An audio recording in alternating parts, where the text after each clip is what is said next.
Lady Macbeth Comedy Roast. Good evening, my dear audience. It's a pleasure to be here tonight. You know, people always say, Lady Macbeth, you've got a reputation. And let me tell you, it's not easy being the Queen of Scottish darkness. I mean, first of all, people seem to think I'm just this power-hungry, ruthless woman who stops at nothing to achieve my goals. But come on. Who among us hasn't had a bad day and thought about persuading their spouse to commit a little regicide? It's like, honey, I've got this great idea for a home improvement project. It involves a dagger, the king's chamber, and, well, you'll figure it out. And let's talk about that whole damn spot thing. I'll admit, I might have had a slight obsession with hand washing. But in my defense, those medieval times were pretty unsanitary. I was just ahead of my time, setting hygiene standards. I should have been the queen of Clorox.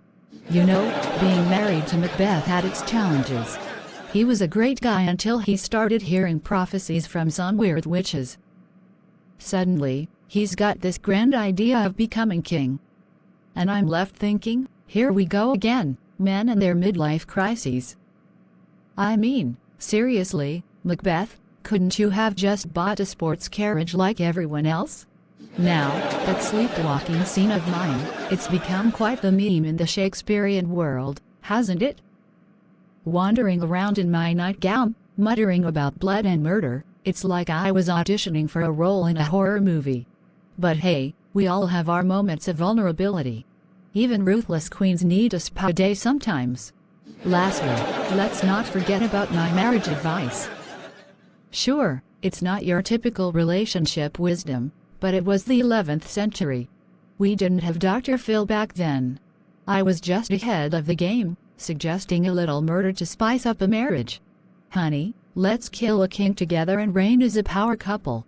It's the ultimate trust exercise. In conclusion, ladies and gentlemen, don't judge a lady by her regicidal tendencies. We all have our quirks. And if you ever need relationship advice, just remember my motto, a little murder can go a long way. Or not. Thank you, and good night.